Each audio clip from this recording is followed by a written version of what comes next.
Let's meet the creators and some of the cast of The Book of Life right now, starting with director Jorge Gutierrez.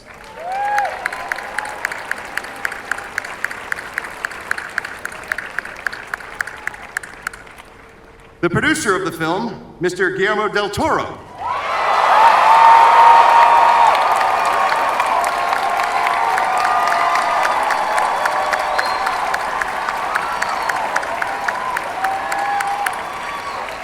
She is the voice of Mary Beth in the film Christina Applegate.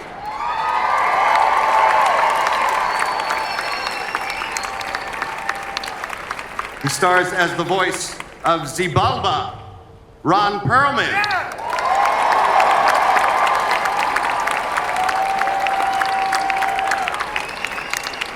And as the voice of Joaquin, Mr. Channing Tatum.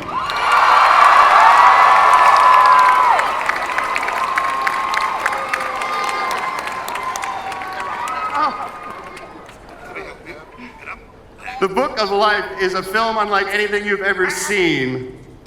It is hilarious and touching and bizarre and wild. And Jorge, tell me about your vision for this film, because it is really unlike anything I've ever seen an animated film do before. Well, the original sort of inspiration for the movie was my grandfather. When I was a kid, I was 5 years old, and he sat me down and he gave me these words that have stayed with me forever, which were, Jorgito, never let the truth get in the way of a good story.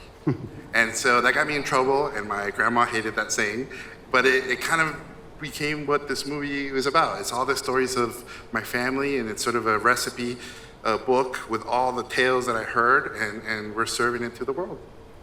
It's great to have the Latin culture represented in an animated film in such a big, colorful, adventurous way. It really is.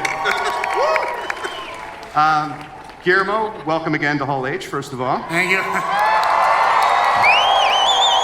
I want to show you something here that says, please be aware that many members of your audience may be under 18 years of age.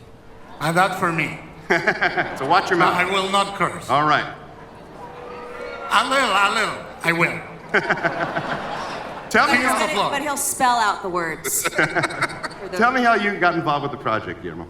Well, one day Jorge showed up at my house with a big carton of tequila, and he a big trunk. I still have the trunk, and I haven't drunk the tequila, I may add. But he showed up with all the art and with a pitch for the movie, and this is about 7 years ago. And I heard the pitch, and then I started telling Jorge, well, what if we change the story this way or that way? Do you like this? And we had great chemistry. We had great chemistry. Also, Jorge was sweating very much, and he looked red. I thought he was going to have a heart attack. I wanted to calm him down. But we started a journey because what I saw was such a beautiful set of images, and I produce movies or direct movies when I feel they need me. I feel we better protect this baby so that it can make all the way to the end of the line as beautiful and as pure as we can make it. And I think we, in that degree, we have succeeded. It's a gorgeous, magical movie. It is gorgeous. It is magical. I think before we go any further, we should take a look at a little footage from The Book of Life. I in no way condone drug use of any kind, but I'm going to get so stoned before I see this movie. Jorge, I love the use of contemporary music that you do in the film. That's a great idea. Where did that come from for you? I grew up in Tijuana here next door, and so all the American music, I saw it go south, and I kind of, became the soundtrack of my life. And so all these songs are songs that I grew up.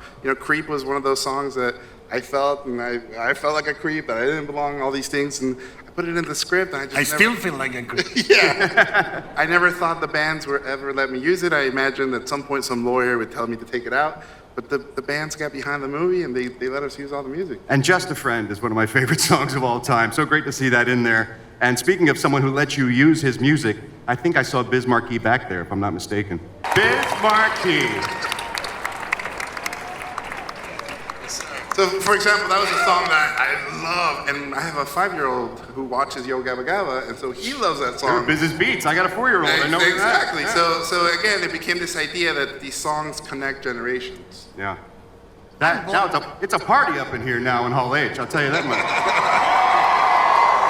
And now I will sing Cielito Lindo. Rod, let's talk about your character a little bit. He seems to be a bad dude. He's just misunderstood a little bit. No, he's a sweetheart. He likes snakes.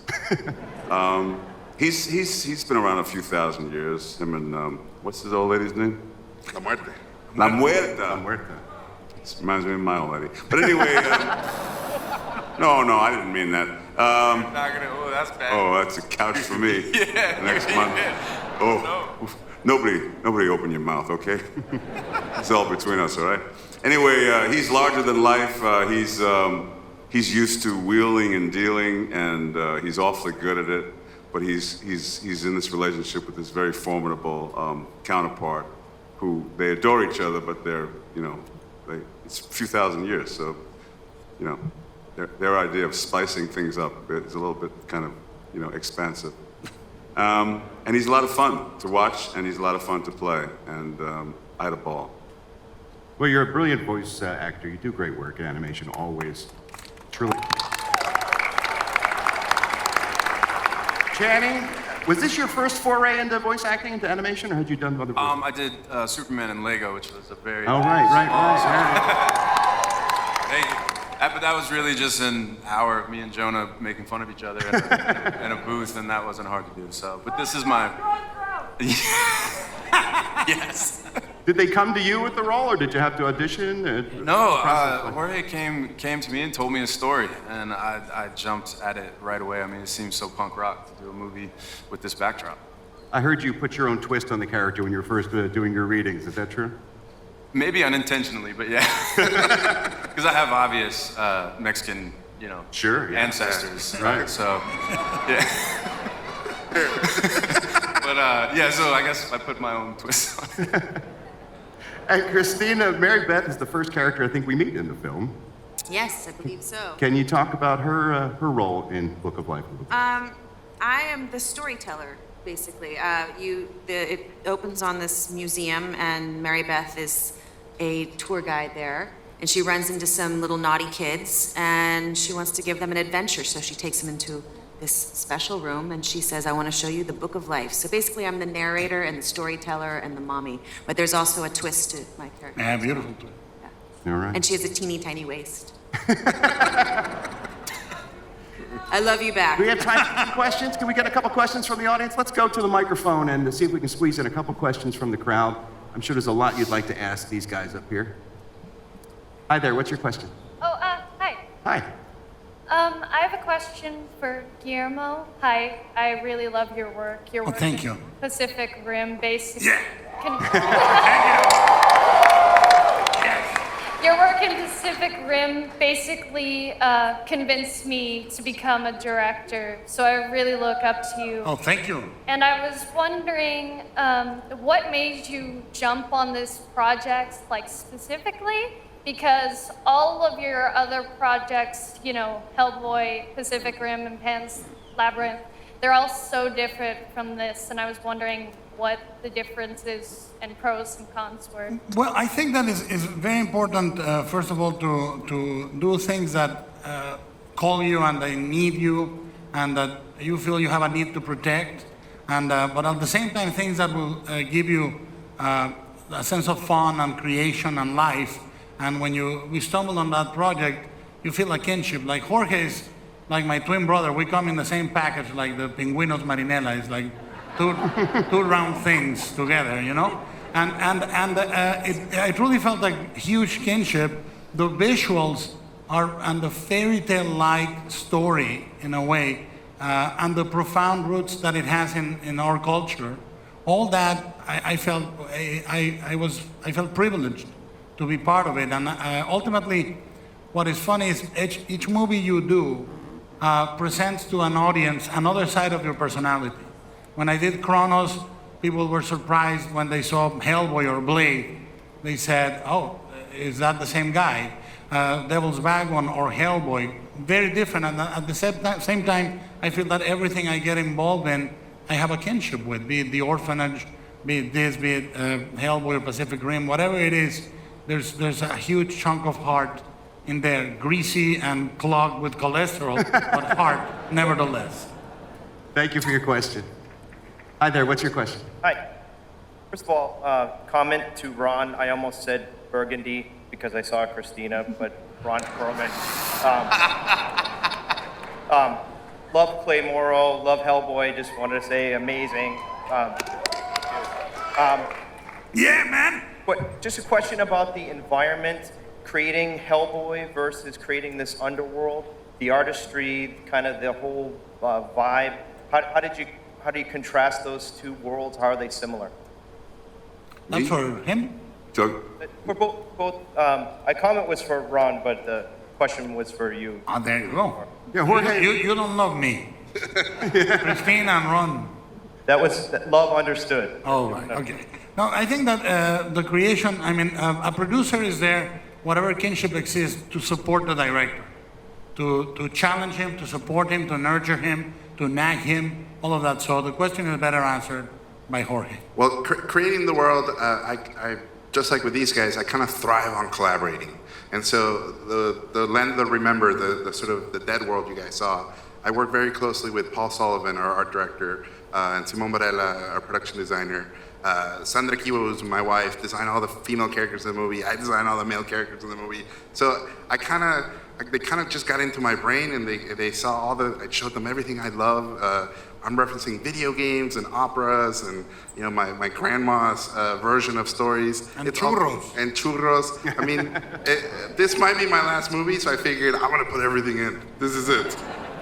The look of the film, it seems as if you've also borrowed from Latino culture in terms of art and how you applied that. Can you talk a little bit about that? Oh, absolutely.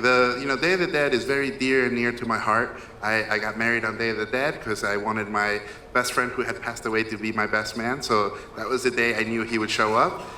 And I wanted my whole family to be there, living and not here.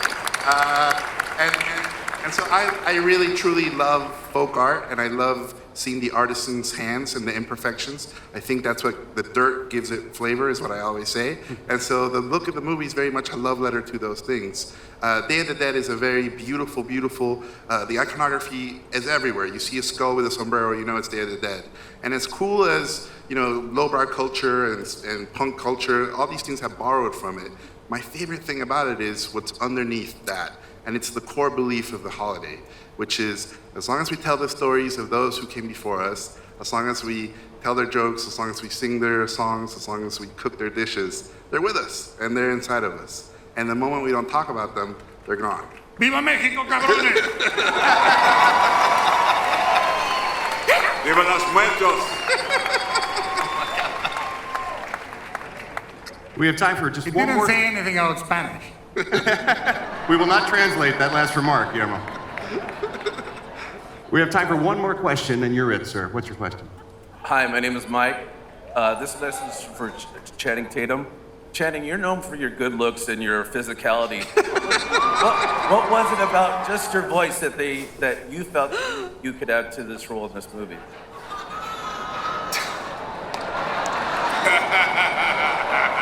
Thanks, man.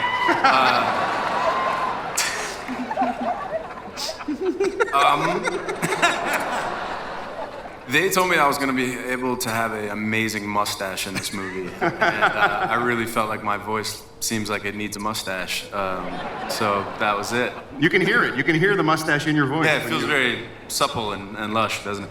No, I mean, look, I mean, the truth of it is that I haven't got to play in this world before, and to get to work with these artists, I mean artists of the highest ilk.